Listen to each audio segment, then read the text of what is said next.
Praise the lord. ఈరోజు దేవుని వాగ్దానము, దుష్టులు ప్రబలినప్పుడు చెడుతనము ప్రబలును, వారు పడిపోవుటను నీతిమంతులు కన్నులారా చూచెదరు. సామెతల గ్రంథము 29వ అధ్యాయము 16వ వచనము. సహోదరి సహోదరులారా, ఈ వాక్యం సమాజంలో దుష్టులు తాత్కాలికంగా బలపడినప్పుడు చెడుతనం ఎలా వ్యాపిస్తుందో, చివరికి దేవుని నీతి ఎలా నెరవేరుతుందో ఒక గొప్ప ఆత్మీయ సత్యాన్ని మనకు వెల్లడిస్తుంది. ఈ లోకంలో జరిగే సామాజిక పరిణామాలను, దేవుని న్యాయాన్ని వాక్యం ఇక్కడ 2 స్పష్టమైన సత్యాల ద్వారా మనకు బోధిస్తుంది. మొదటిగా, దుష్టులు ప్రబలినప్పుడు చెడుతనము ప్రబలును అని ఉంది. సమాజంలో దుర్మార్గులు లేదా అన్యాయాన్ని ఆశ్రయించేవారు తాత్కాలికంగా అధికారాన్ని సంపాదించినప్పుడు లేదా అభివృద్ధి చెందినప్పుడు వారి ప్రభావం వల్ల నలుమూలలా చెడుతనం ప్రబలుతుంది. అనగా పాపం, మోసాలు, అక్రమాలు పెరిగిపోతాయి. దుష్టులు తమ స్వార్థం కోసం చుట్టూ ఉన్న వాతావరణాన్ని భ్రష్టు పట్టిస్తూ ఉంటారు. దానిని చూసి నీతిమంతులు ఆందోళన చెందడం సహజం. ఉదాహరణకు, ఇజ్రాయేలు రాజు ఆహాబు, అతని భార్య యెజబేలు దేశంలో అన్యాయాన్ని, విగ్రహారాధనను ప్రోత్సహించారు. నిరపరాధి అయిన నాబోతును అన్యాయంగా హత్య చేయించి అతని ద్రాక్ష తోటను ఆక్రమించుకున్నారు. దేశంలో దేవుని ప్రవక్తలను హింసించారు.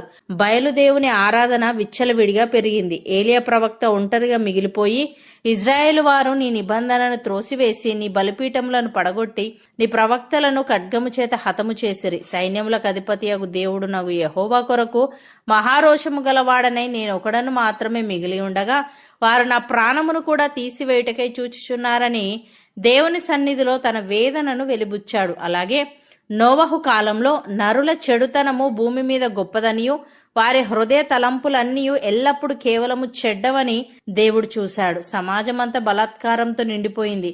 అక్రమం, స్వార్థం, హింస నలుమూలలా వ్యాపించాయి. ఆ చెడు వాతావరణంలో నోవాహు ఒక్కడే నీతిమంతుడిగా దేవునితో నడిచాడు. చుట్టూ జరుగుతున్న భ్రష్టత్వాన్ని చూసి ఆయన మానసికంగా వేదన అనుభవించాడు. ప్రియులారా, సమాజంలో అక్రమం, అన్యాయం, దుష్టత్వం విపరీతంగా పెరిగిపోతున్నప్పుడు మనం నీతిగా బ్రతికి ఏం ప్రయోజనం అనే నిరాశ లేదా భయం కలగడం సహజం. నాబోతుకు జరిగిన అన్యాయాన్ని చూసి, ఏలియా లోకమంతా నిండిన బలాత్కారాన్ని చూసి నోవాహు ఎంతగానో వేదన చెందారు. కానీ దేవుని వాక్యం మనకు నేర్పించే గొప్ప పాఠం ఏమిటంటే, దుష్టులు ప్రబలడం తాత్కాలికం మాత్రమే, దేవుని న్యాయ తీర్పు శాశ్వతమైనది. ఆహాబు, యెజబేలు చేసిన కుతంత్రం దాగిపోలేదు. దేవుడు ఏలియాను పంపి వారి పాపానికి తగిన తీర్పు తీర్చాడు. అలాగే లోకమంతా భ్రష్టు పట్టుపోయిన దేవుడు నోవాహును, ఆయన కుటుంబాన్ని ప్రత్యేకంగా గుర్తుంచుకొని ఓడ ద్వారా రక్షించాడు.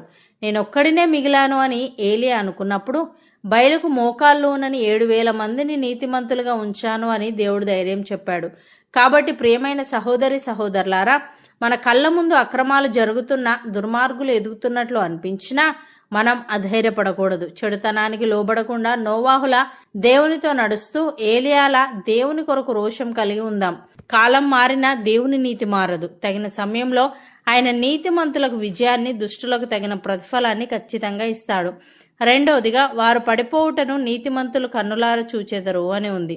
దుష్టుల విజయం శాశ్వతం కాదు. దేవుని కాలం వచ్చినప్పుడు ఆ చెడు మార్గంలో నడిచే వారందరూ పడిపోవడం ఖాయం.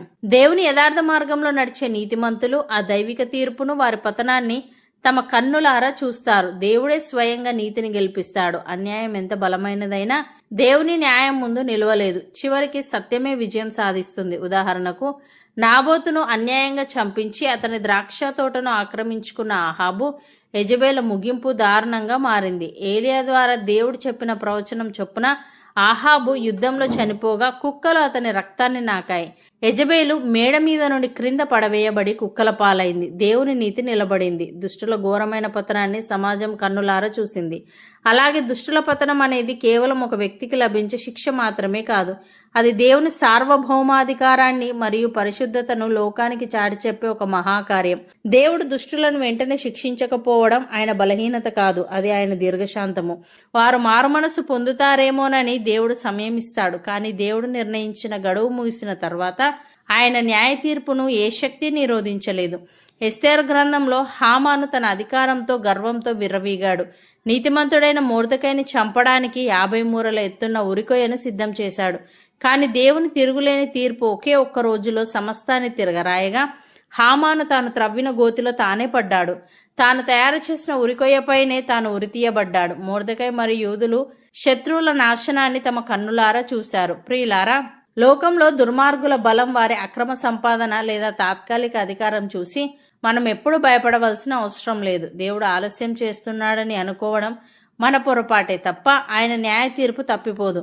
ఆహాబు, యెజెబెలు, హామానుల చరిత్రలు మనకు ఇచ్చే అద్భుతమైన సందేశం ఒక్కటే: అన్యాయం ఎంత ఎత్తుకు ఎదిగినా దేవుని నీతి ముందు అది నేలమట్టం కావాల్సిందే. అబద్ధం, కుతంత్రం వేగంగా ప్రయాణించిన దేవుని నీతి మరియు సత్యమే చివరికి విజయం సాధిస్తాయి. మన శత్రువులపై పగ తీర్చుకోవాల్సిన బాధ్యత మనది కాదు.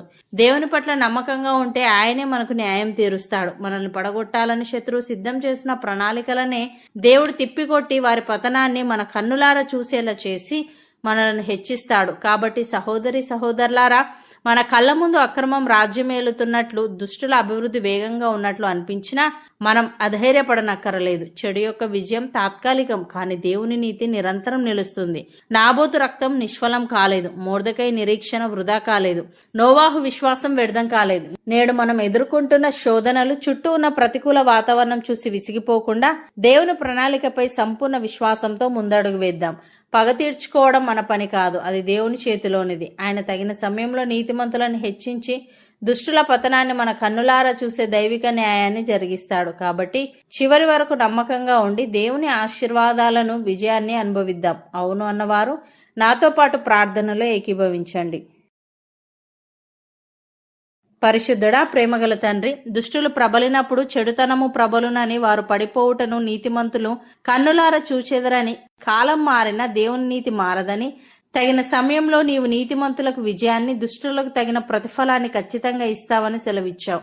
తండ్రి, నీకు స్తుతులు. దేవమ్మ, కళ్ళ ముందు అక్రమాలు జరుగుతున్నా, దుర్మార్గులు ఎదుగుతున్నట్లు అనిపించినా మేం అధైర్యపడకుండా, చెడుతనానికి లోబడకుండా, నోవాహులా నీతో నడుస్తూ, ఏలియాల నీ కొరకు రోషం కలిగి ఉంటూ, మా జీవితంలో శత్రువులు లేవనెత్తే వ్యతిరేకతలను, అక్రమాలను నీ న్యాయ తీర్పు ద్వారా ఎదుర్కొని వారి పతనాన్ని మా కన్నులారా చూసే వారంగా ఉండటకు సహాయము దయచేయమని, అబద్ధం, కుతంత్రం వేగంగా ప్రయాణించిన నీ నీతి మరియు సత్యమే చివరికి విజయం సాధిస్తాయి గనుక మా శత్రువులపై పగ తీర్చుకోవాల్సిన బాధ్యత మాది కాదు, గాని మేము నీ పట్ల నమ్మకంగా ఉంటే నీవే మాకు న్యాయం తీరుస్తావు గనుక నీకు కృతజ్ఞతలు చెల్లిస్తూ, మా ప్రయాణంలో ఎటువంటి శోధనలు ఎదురైనా తొందరపడకుండా సమస్తమును నీ చేతికి అప్పగించి నిరీక్షణతో ముందుకు సాగే వారంగా ఉండుటకు కృపచూపమని, ఈ వాగ్దానాన్ని నమ్మి ప్రార్థనలో ఏకీభవిస్తున్న ప్రతి ఒక్కరికి నీ ఆశీర్వాదాలను, విజయాన్ని అనుగ్రహించి నీ నామమునకు మహిమ తెచ్చేలా వారి జీవితాలను నడిపించమని యేసుక్రీస్తు నామమున ప్రార్థిస్తున్నాము తండ్రి.